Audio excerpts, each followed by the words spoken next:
E eu tenho um convite a fazer para você. Que tal acompanhar uma projeção de videodança na fachada de um prédio? Vai ser ali num prédio, na fachada lateral da Caixa Cultural, que fica no centro da cidade, né? Na esquina das ruas Conselheiro Laurindo e Marechal Deodoro. É o F60.3, projeção de videodança que finaliza a circulação aqui em Curitiba, já passou por outros municípios aqui do nosso estado, né? Já percorreu 5 municípios do Paraná, agora é a vez de Curitiba receber essa exibição, já passou por Londrina, Maringá, Toledo, Cascavel e Foz do Iguaçu. Projeto este que surgiu após a bailarina Ketin Carvalho receber durante a pandemia ainda o diagnóstico do transtorno de personalidade borderline, né? Então, nós vamos falar sobre esse assunto agora, e o F60.3 inclusive se refere ao CID, né? O Código de Classificação Estatística Internacional de Doenças do transtorno de personalidade borderline.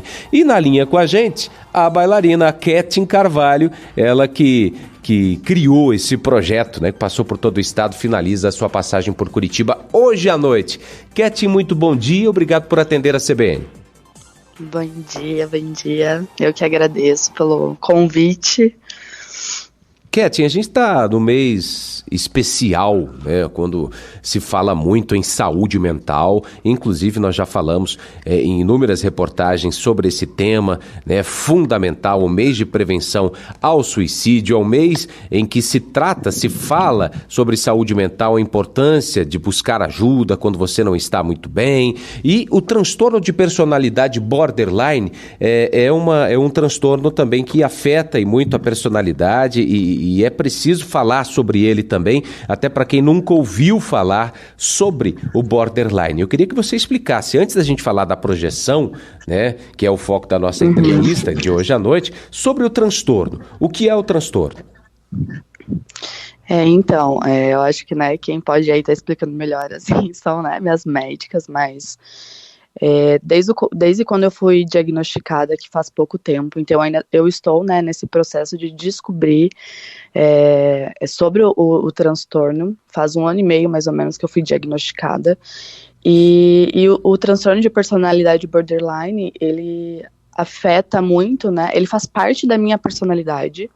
Então eu vou carregar isso, né, pro resto da minha vida. O border, ele não tem uma cura, mas ele tem um tratamento, né, principalmente a terapia, assim, para ajudar a amenizar esses sintomas que o border tem, né. E eu acabei pegando um dos 5 sintomas para estar representando, né, nesse vídeo dança, que é um deles, assim, que me afeta bastante, que é essa questão da intensidade nas coisas. Eu costumo falar muito que o border, ele tem todos os sintomas que as pessoas têm, que é alegria, muita alegria ou muita tristeza. Todo mundo fica triste, todo mundo fica feliz, todo mundo tem seu momento de raiva, mas o border, ele tem um pingo a mais em tudo isso, né? Então, se o border, ele tá muito feliz, ele tá muito feliz, ele vai ao extremo disso. Se ele tá muito triste, aí que é bem perigoso, né, também, ele vai no máximo da sua tristeza, né, que é onde a depressão vem junto, né.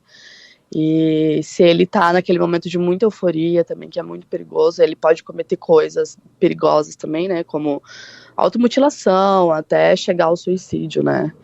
Então, esses são um dos sintomas, assim, que pra mim, assim, mais me afetam, que cada border também tem o seu ponto ali que mais afeta, né? Para mim, esses são um dos sintomas.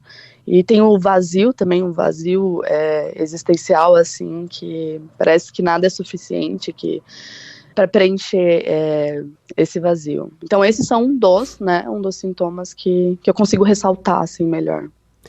E aí você decidiu trazer tudo isso e juntar o seu talento, que é a dança, criar essa projeção em fachadas de prédios. Me fale sobre o F60.3, essa projeção de videodança, como é que ele nasceu e o que é que as pessoas vão poder acompanhar hoje à noite na fachada ali da Caixa Cultural.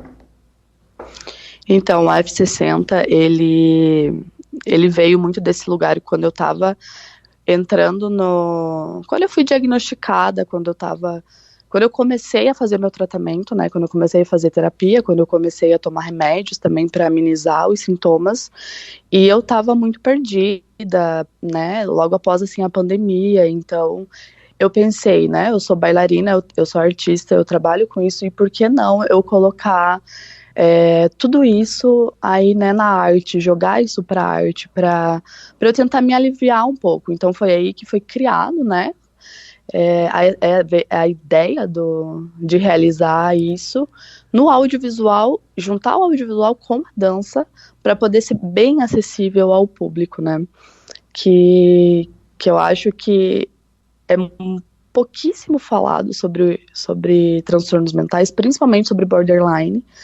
Até então eu não fazia ideia que isso existia, até eu ser diagnosticada, e eu creio que muita gente também não faz ideia que isso exista, né, que essa doença exista. E então eu achei muito importante falar sobre isso. Em meio a toda a minha confusão, eu ainda consegui colocar isso, né, adiante. E é muito o que o pessoal vai ver, assim, hoje, né, a gente está encerrando hoje esse projeto, e o pessoal vai ver esse mapping aí, né, do nosso videodança na fachada do prédio, onde eu vou estar ali contando um pouquinho dos meus sintomas, de como eu me sentia, de como eu ainda me sinto, em relação a todo esse universo, e é mais ou menos isso, assim. E você, claro, e tudo isso tem muito a ver com a sensibilidade, né? A gente sabe que tudo que envolve a saúde mental, a gente fala do Setembro Amarelo, até algumas pessoas ainda têm tabu de usar palavras como depressão, como suicídio, e aí a gente tem borderline agora também, que é um tema que precisa ser abordado. Você trouxe aí detalhes sobre esse transtorno de personalidade, alguns sintomas que você sente, né? Talvez alguém que esteja em casa possa ter se familiarizado com alguns deles e a partir dessa entrevista venha buscar ajuda também. Então é um tema sensível e a dança também é sensível, e você escolheu a dança justamente para tratar desse tema, né? Me fale um pouco sobre isso e quem você quer atingir a partir do momento que você coloca esse tema em projeção em fachadas de prédio pelo Paraná. Então, como eu falei, né, a dança, eu queria tratar isso não romantizando, né, eu acho que é muito importante enfatizar isso, que a gente não pode romantizar, né, porque é uma coisa muito séria falar sobre uma doença, né, falar sobre um transtorno, e então eu queria trazer isso de uma forma muito delicada, de uma forma muito objetiva, que as pessoas conseguissem, né, elas vão assistir o filme e vão conseguir de alguma forma tirar algo dali, sabe? Então eu queria algo muito objetivo, algo muito poético, que não romantizasse, falando mais uma vez, e que as pessoas se conscientizassem, né, que isso existe, que está acontecendo, e a gente realmente precisa falar sobre isso. Então eu queria chegar ao máximo possível de pessoas nesse assunto, assim, quero que as pessoas realmente, como você falou, que elas que se sentiu tocado, que procure ajuda, porque ai, só um pouquinho. Falo muito por mim, assim, principalmente na terapia, assim, é muito importante. E esse processo, desde quando eu fui diagnosticada, realmente vale a pena. No começo é muito difícil. Eu mesmo criei uma barreira muito grande, porque eu não queria aceitar, né, que eu tinha isso, mas hoje, assim, eu vejo a importância e o como eu estou conseguindo lidar melhor comigo mesma, estou conseguindo lidar melhor com as pessoas à minha volta, estou conseguindo melhorar com as pessoas à minha volta, né, Então é muito bom, assim, quando a gente sabe o que a gente tem, né, primeiramente, é muito bom a gente ser diagnosticado, saber o que a gente tem. Então esse foi um dos pontos principais, assim, que eu falei, vamos colocar isso, né, junto com a minha equipe, né, que trouxe a ideia também de colocar isso na rua, para ser muito acessível, para quem está passando na rua consiga ver, sem precisar, né, necessariamente estar dentro de um teatro, dentro de algum lugar, né. Então eu acho que essa foi a forma mais acessível, assim, para falar sobre isso, né. Bom, para você que ficou curioso, a projeção da bailarina Ketin Carvalho, a F60.3, então será hoje à noite na fachada lateral da Caixa Cultural, a projeção de dança. Então fica na esquina das ruas Conselheiro Laurindo e Marechal Deodoro. Serão duas exibições, né? Uma às 7 e a outra às 7h30 da noite. Ontem foram duas exibições, hoje então essa projeção de dança encerra sua passagem pela capital paranaense às 7 e às 7h30 da noite. O evento, claro, gratuito, livre para todos os públicos. Ketin, muito obrigado por trazer esse assunto à tona, parabéns pela sua iniciativa e um bom encerramento, né, de ciclo aqui na capital dessa sua projeção hoje à noite. Um bom fim de semana. Obrigada.